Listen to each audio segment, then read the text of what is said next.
I've got the loop trail here. First thing you want to do is release all the air out of the fork. Start with releasing the air through the ramp control knob, that little detent there in the center. And just release it all out. Depending on your air pressure, it may take a little bit. Next, you want to take the dust cover off of the Schrader valve on the bottom of the fork. Set that aside, you're going to need it here shortly. And then release the air out of the air spring rod. Once you have all of the air released, go ahead and take your 10mm wrench and just start unthreading the Schrader valve out of the bottom of the fork.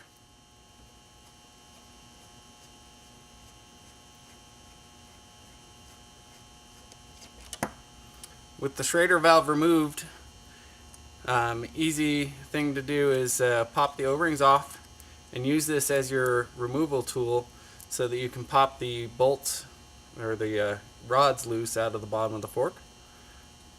And by removing these O-rings, that just means it's going to make it easier to remove this bolt after you've released the rod from the bottom of the fork.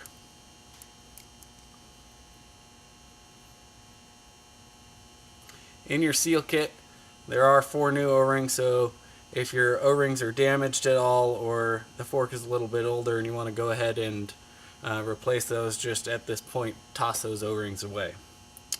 Next, you want to take the dust cover, thread it back onto the end of the Schrader valve, and then thread this into the bottom of the fork until you have about 5mm worth of thread showing. And then take your rubber mallet, give it a good solid hit to release that rod. Remove the Schrader valve from the bottom, set that aside. Next thing you want to do is adjust your rebound so that you can see the set screw. Take your 1.5mm Allen, remove the external rebound knob.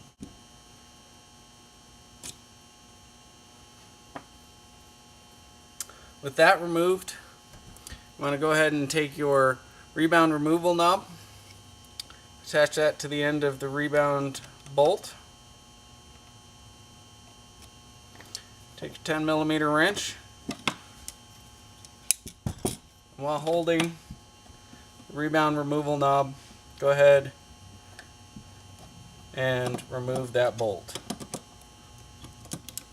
Typically, once the second O-ring on the rebound bolt is showing, the rebound is released from the internal needle, and you can easily just thread this out without backing out the internal rebound needle. Set the rebound bolt aside. Take your Schrader valve again, thread it into the bottom of the damper rod there. Rubber mallet, give it a good tap, release that from the lowers. Unthread the Schrader valve. Now, just pull the upper assembly out from the lower assembly. Take the upper assembly and set it over a bucket as some oil and grease may drip out. Now that you've got just the lowers, make sure you're doing this over some rags or something, because as you're doing this, you may have some oil drip. You want to go ahead and clean any debris that may be on the top of the wiper seals, as if you're doing a wiper seal change, typically you've started to see some oil come out, dirt's gotten in there, scratched up the seals, that kind of stuff. Next thing you want to do is I like to use a tire lever, but whatever your preferred method of removing wiper seals is, just go ahead, reach underneath there, and pop that wiper seal out. Pop the other side out as well. If the foam rings are still inside, go ahead and reach in and pull those foam rings out. And then give the socket where the wiper seal sat a good wipe down. Next thing you want to do is take a nice clean rag, some alcohol, your preferred method of alcohol, Soak the rag a little bit, and then wipe down the socket where the wiper seals sit. You want this socket to be nice and dry and clean of any oils. This way the wiper seals press into place and stay in place extremely well. With that all clean, you can go ahead and whichever side you're starting with, take the fresh new foam ring, drop it inside, take the new wiper seal, make sure it's clean, doesn't have any nicks or anything, and then set it into your wiper seal press tool. Set all of that in place, and making sure you're holding everything nice and straight so the wiper seal is going in straight. Just go ahead and tap that into place.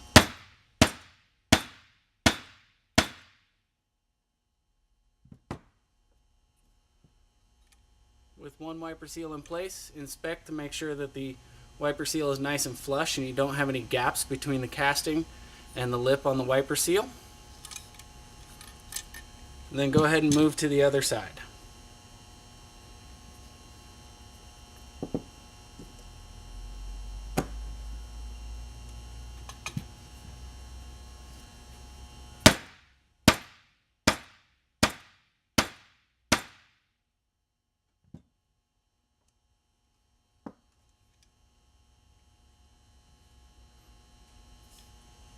With both wiper seals properly installed, take a little Slick Honey. In the wiper seal kits we do provide you with these nice convenient little tubes of Slick Honey.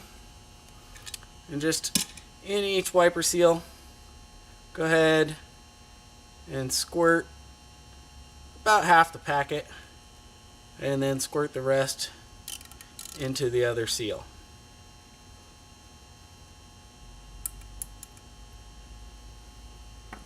Now take your finger and just wipe that Slick Honey, packing it into the foam ring, and just even coat on the inside of the wiper seal. Now that everything's coated on the wiper seals, we're going to move to putting the upper assembly back into the lowers. Make sure both the damper rod and the air spring rod are at full extension. This will just make aligning the rods with the bottom of the fork much easier. I find it easy on a nice flat surface to line up control rods, and then with a slight upward pressure you can slide the uppers past the wiper seals, and once you feel everything, you know, past the first bushing, almost to the second bushing, you want to go ahead and at that point add 10 cc's of fork oil for your bath oil into the damper side, and then you want to do 20 cc's into the air spring side. At that point, go ahead and press everything together until both rods touch the end so that you can easily access the threads. Next step is to go ahead and inspect the O-rings on the rebound bolt. If any of them are damaged, go ahead and replace them.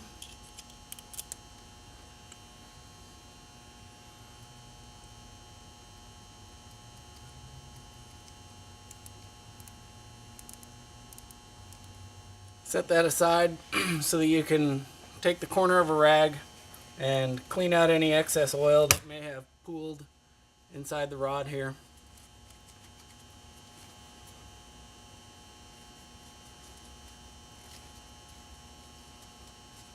If there is any oil, it'll just make installing the bolt a little difficult. Possibly a little bit of oil kind of work its way out. So having a nice clean rebound needle makes things a lot easier. Take your rebound bolt and start threading it in until you feel the internal needle and the needle on the end of the rebound bolt touch. And then with your 10mm bolt wrench, go ahead and tighten all of this down into place. Once you feel the bolt come snug, go ahead and bring it down nice and tight, or if you're using a torque wrench, go ahead and set that to 8 Newton meters. Now's a good point to set the rebound to the stock setting. So bring the rebound all the way closed, so all the way clockwise, and then back it out 2 full revolutions.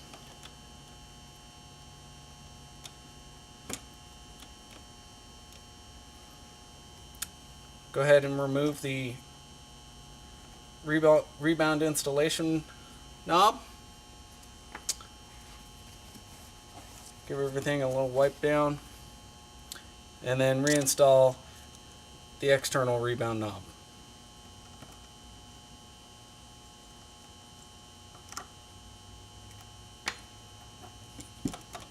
Make sure everything's still moving nice and free.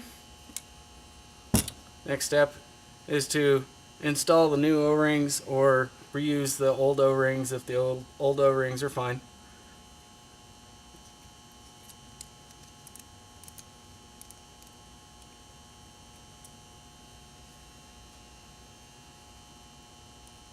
Since this is on the air side, it is always a good thing to replace these O-rings as they are part of the air sealing. You can remove the dust cover. Set that aside. Go ahead and thread that into the air side. The air side is always on the disc leg. Thread that in until it stops. Take your 10mm wrench, tighten it down into place.